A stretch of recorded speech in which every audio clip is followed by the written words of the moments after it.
Bonjour à tous, bonjour à toutes. Donc très rapidement, Claire et moi en quelques mots de conclusion. Donc moi j'ai noté juste quelques points et puis après je passerai la parole à Claire et puis Hélène Poirier qui viendra conclure ici. Merci à vous, merci à tous, merci à toutes. Voilà, le PEPR est lancé depuis 2 ans. Il y a un certain nombre de résultats qui avance, qui s'annonce. Il y a des discussions scientifiques qui sont très riches. Je suis ravi, Carole Caranta et Sophie Proust, quand elles ont introduit les journées, ont toutes pointées vers la controverse qui était numérique et agroécologie. Et je suis ravi qu'on aille un petit peu au-delà des premiers chiffres de cette controverse. Pour moi, agroécologie numérique, ou disons l'agroécologie, il y a quand même 3 piliers. On a vu assez bien un pilier qui est la partie, disons, agroécologie et agriculture. Il y en a un second qu'on a assez bien vu, en particulier ce matin, qui est celui de la politique, des politiques publiques, de l'appui aux politiques publiques. Il y en a un troisième qui est peut-être la partie alimentation et consommation. On l'a un peu moins vu et c'est normal. Il y a une autre stratégie qui s'appelle ADFS, alimentation durable et favorable à la santé. Et voilà, il mène un certain nombre de choses et c'est très bien. Il faudrait juste rappeler qu'il y a 1 an, on était à Rennes pour ces journées du PEPR. Il y avait des grosses manifestations d'agriculteurs et il y a eu un certain nombre d'annonces qui ont été faites le jour même où on avait ces débats-là qui n'allaient pas forcément dans le sens d'un mieux-disant d'un point de vue préservation de l'environnement. Et une façon d'appliquer une contrainte soft, douce, moi je suis mathématicien, donc une weak form comme on dit, c'est vraiment plus peut-être l'alimentation quelque part que la réglementation. Voilà, c'est sans doute des choses qu'on sera amené à regarder. Autre point sur l'évaluation. Les projets qui sont financés ici, les gens, vous n'avez pas d'évaluation directement de vos projets au sens d'un coup près qui tomberait, ah ben non c'est pas bien, on arrête les financements et ainsi de suite. Par contre, Claire et moi, oui, on va être évalués. On va être évalués au printemps prochain, on aura un document à rendre et on aura à défendre nos activités et en même temps vos activités. Et pourquoi ça? Parce que aussi les gens qui nous ont donné de l'argent, ils ont eux aussi à rendre des comptes à un moment donné. On sera d'ailleurs relativement fiers, je pense, de défendre et de présenter les travaux qui sont menés ici. Les productions, elles peuvent être vraiment multiformes. Il y a de la production scientifique, il y a des jeunes qui ont parlé ce matin, je pense que pour eux, ils ont construit un CV. Donc finalement, il y a de la publication scientifique. Mais bien entendu, il y a aussi des choses qui sont tout à fait différentes de médiation, d'innovation. Je pense que c'est vraiment important, c'est capital. L'innovation, pourquoi? Parmi les mots que j'ai prononcés quand j'ai fait mon petit discours aussi après Claire, là, optimiser ou transformer. Je pense qu'on est quand même aussi là, ça a été aussi redit par Xavier Rebou ici et par Christian Wide, on est quand même beaucoup là pour transformer. Maintenant, sur la forme de l'événement. Je pense que Claire et moi, on n'est pas forcément les meilleurs juges de ce qu'on fait. Voulant dire par là que voilà, on essaye de faire de notre mieux aussi avec les gens qui nous assistent. Jusqu'à présent, j'ai entendu plutôt des choses assez positives sur la façon dont ça se passait, puis mon regard d'observateur aussi dans les échanges, les discussions, notamment vers les post-posters, a été plutôt un petit peu dans cette veine-là. Mais je veux dire, c'est pas moyen de vivre entouré de flatteurs. Et donc, si jamais vous avez des suggestions ou des critiques, n'hésitez pas à les formuler. On vous n'en voudra pas, bien au contraire. On est en janvier de cette année. L'année prochaine, il y aura d'autres journées scientifiques. Il y aura sans doute d'autres thématiques à mettre en avant. Il y a un événement international qu'on va mener. Et donc, voilà. Toutes vos critiques sont les bienvenues. Elles sont constructives. Et les suggestions aussi. Voilà. Et dernier mot, bien entendu, un remerciement. Alors, un remerciement de catégorie. D'abord, les jeunes. Bravo à vous, merci d'être là pour vos participations, vos questions, vos discussions, vos posters et vos travaux. Voilà, c'est notre objectif aussi que de donner de la visibilité à vos travaux. Hein. C'est vraiment un des fils rouges de cette organisation. Merci aussi aux gens qui nous ont énormément épaulés. Moi, j'ai tendance à dire que je n'ai rien fait. Merci à Clara, merci à Valentin, merci à Patrick et aux gens qui sont cachés derrière les panneaux. Merci à vous également. Tout s'est très bien passé. Bravo à vous. Et sur ce, je passe la parole à Claire. Oui, alors quelques petits mots en complément. Donc écoutez, nous, je pense qu'on est impressionnés par la qualité de tout ce qu'on a entendu aujourd'hui. Il y a des ateliers qui vont être pour nous une source, au fond, de matière brute et ça va nous permettre d'avancer et puis de faire des nouvelles propositions. Je rebondis sur ce qu'a dit Jacques là, sur la présence de nombreux docs et post-docs. Donc pour nous, vous êtes vraiment les moteurs des progrès scientifiques. C'est vous qui êtes à la manœuvre, c'est vous qui allez publier beaucoup et qui, au fond, allez disséminer tous les résultats qui vont être issus des projets qui sont soutenus. On va vous solliciter, où on a parlé un peu de formation, d'éducation, d'enseignement. On va vous solliciter pour savoir, au fond, de quoi vous auriez besoin en termes de formation sur des sujets pointus pour lesquels, au fond, vous vous dites moi, j'aimerais bien consolider mes connaissances. Je suis allée dans une école, dans une fac, mais en fait, il y a des choses que je n'ai pas apprises, qui me manquent. Donc, on va revenir revenir vers vous pour savoir ce dont vous auriez besoin. Par exemple, on a identifié peut-être les jumeaux numériques pour l'agroécologie. Il y a plein d'autres sujets. Ce matin, on a eu tout un volet sur les sciences sociales, les écosystèmes. Il y a sûrement aussi plein de questions très pointues à poser. Donc on va être à votre écoute et on va revenir vers vous très rapidement pour voir ce qu'on pourrait faire. Ce qu'on a eu aujourd'hui, enfin ce qu'on a eu pendant ces 2 jours, c'est la présentation. Alors, j'aime bien le terme de chantier. Au fond, c'est bien de parler de chantier quand on parle de premiers résultats. Et on voit qu'arrivent aussi des nouveaux projets. Donc, c'est les appels à projets qui ont été lancés en 2023 et qui nous permettent, au fond, d'enrichir ce qui se passe. Et donc, soyez attentifs, au fond, à la diversification de nos thématiques via l'appel à projets. Je reviens doc et post-doc, qui chaque année nous apporte 5-6 projets nouveaux qui peuvent se connecter aux projets qui sont déjà soutenus. Et les projets qui sont financés cette année, les nouveaux projets, on voit apparaître des choses qui manquaient dans la programmation précédente.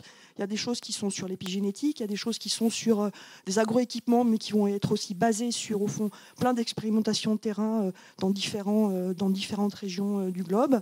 On a aussi, ce qui nous manquait un petit peu, c'était des mesures environnementales, parce qu'à un moment, il faut arriver à mesurer l'impact des changements de pratiques pour l'agroécologie sur l'environnement. Et ça nous amène à une traçabilité de pratiques et peut-être aussi un consentement à payer pour une agriculture faite différemment. Je voudrais revenir sur le fait qu'il y a une possibilité de connecter les projets entre eux. On a été évoqué hier le fait qu'il y a plusieurs cas d'études. Donc, réfléchissez au fond à la manière dont vous pourriez utiliser des cas d'études qui sont présents dans un certain nombre de projets pour des questions que vous vous posez. Donc il y a des enquêtes de terrain qui sont faites. Est-ce qu'au fond, il n'y aurait pas des bons candidats dans les différents projets qui existent de manière à faire des connexions entre elles ? Donc ça, c'est quelque chose qui, au fond, permettrait de faire un petit peu système, et c'est quelque chose qui est attendu dans le cadre du PEPR. Donc ensuite, il y a un certain nombre de calendriers d'événements, donc on ne peut que vous demander d'être attentifs, de nous faire des propositions d'événements co-organisés, parce qu'il faut faire une économie d'échelle sur tout ce qui est proposé. Donc ça, on compte sur vous pour nous faire des bonnes propositions. Vous voyez qu'on a fait aussi une petite ouverture à l'Europe avec donc la mention du partenariat agroécologie, la mention et la présence hier de j'espère sur le partenariat Agriculture of Data. Donc il y a tout un environnement européen. On le voit, il est très prégnant aussi via la manière de faire une cartographie des politiques publiques, de se mettre aussi dans des enjeux où on voit qu'à l'échelle européenne, on peut avoir des enjeux qui peuvent être au fond contestés, mis en controverse par d'autres régions du monde. Donc on a une vraie responsabilité pour maintenir notre ligne sur ce qu'on défend, en tout cas sur les transitions agroécologiques. Ont été mentionnées les limites planétaires ce matin par Andrea. Et au fond, on doit se fixer dans ces limites planétaires à la fois biophysiques, mais également en termes d'équité sociale. Et l'agroécologie, elle est au cœur de ça. Alors, on va se retrouver l'année prochaine, donc très bien. Il y a des fortes ambitions, des fortes attentes sur le programme. On est en train d'expliquer à chaque fois qu'il faut rentrer en transition, que les transitions sont un petit peu lentes à opérer, que les acteurs qui doivent opérer la transition sont un petit peu réticents. Je pense qu'il faut qu'on se pose la question pour nous-mêmes, c'est-à-dire que les fortes ambitions, c'est chacun d'entre nous, et je dis bien vous, comme moi, comme Jacques, comme tout le monde, c'est est-ce qu'au fond, on pose des questions suffisamment en rupture pour répondre aux ambitions, pour inciter aux transitions? Est-ce que nous-mêmes, on est suffisamment en transition dans nos questions de recherche pour inciter les autres vers des transitions qui sont attendues? Et il faut vraiment se retourner cette question-là pour que tout ce qui est entrepris dans le cadre du PEPR, dans tous les projets qui sont financés, nos questions, c'est est-ce que je suis trop conformiste dans la manière dont je réfléchis, dont je pose mes questions de recherche et mes hypothèses, ou est-ce qu'au fond, je les pose de manière exprès, en rupture, en se projetant dans le futur, en me mettant moi-même à risque dans, au fond, la capacité que je vais avoir à obtenir des résultats. Donc je vous laisse là-dessus parce qu'au fond, on est dans cette attente de questions suffisamment en rupture pour inciter aux transitions et se dire que nous-mêmes aussi, on doit être en transition dans la manière de réfléchir. Merci beaucoup à vous. Et puis je laisse la parole à Hélène Poirier qui nous fait le plaisir d'être là pour clore ces journées.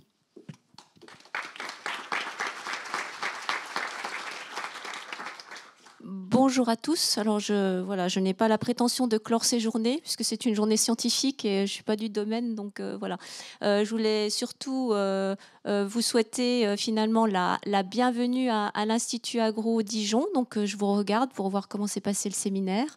La soirée d'hier, j'ai l'impression que ça a dû un peu bien se passer, je pense. Et puis vu vos conclusions d'un point de vue scientifique également, je trouve que ces événements sont vraiment hyper importants, très précieux pour en particulier nos recherches.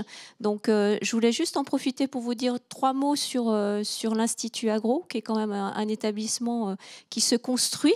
Voilà, c'est pas tous les jours un long fleuve tranquille, mais globalement, je voulais vous apporter quelques éléments pour vous montrer qu'on avance, et je pense qu'on avance dans le bon sens. Donc juste en termes d'effectifs, il y a à peu près 320 enseignants-chercheurs à l'Institut Agro qui répartis dans les 3 écoles, donc Rennes, Angers, Montpellier et Dijon.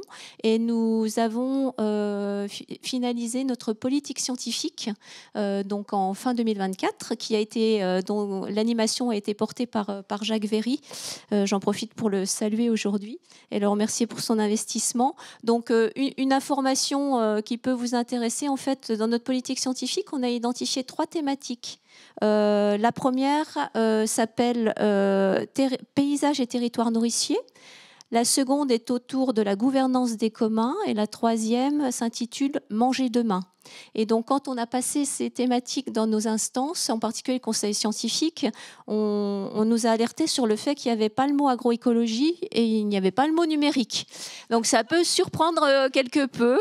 Et donc, on les a rassurés en leur disant que, bien évidemment, ces thématiques agroécologie et numérique sont en transversales et donc, justement, doivent traverser nos 3 thématiques phares. Donc, voilà, c'est le premier élément que je voulais vous faire passer.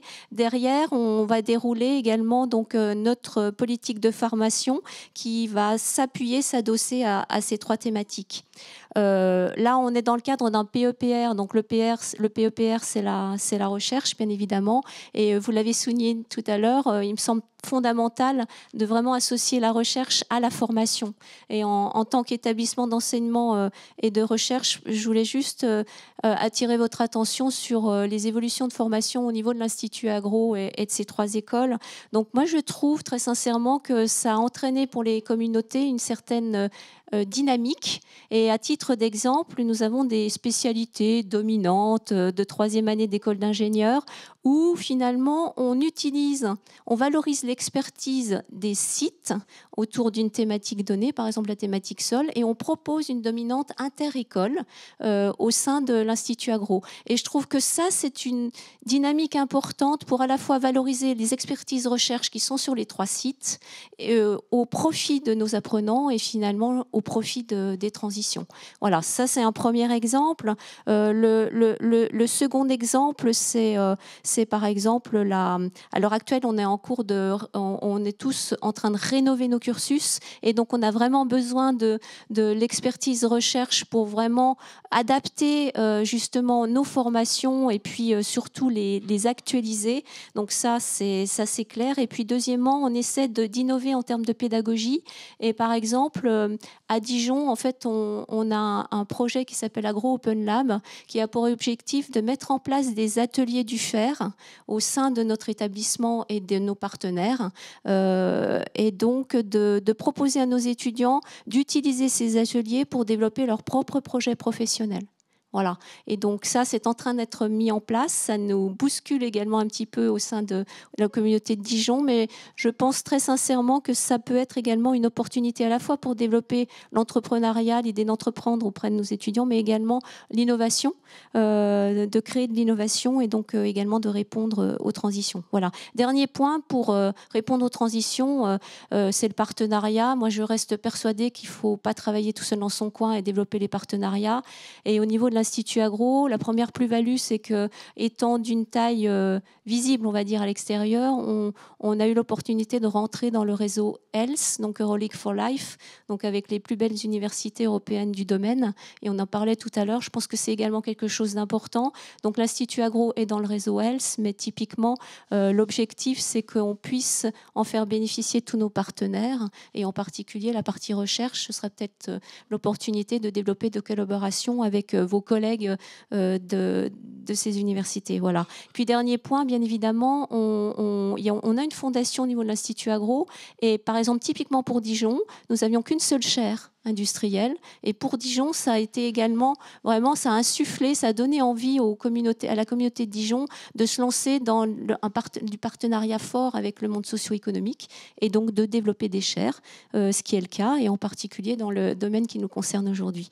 Voilà, je ne serai pas plus longue, je voulais juste en profiter pour vous donner quelques petites actus de l'Institut Agro, et surtout vous passez un message, c'est que l'école de Dijon est ouverte, vous êtes ouverte. Donc si vous souhaitez faire un second séminaire à Dijon, ce sera avec grand plaisir que nous vous accueillerons.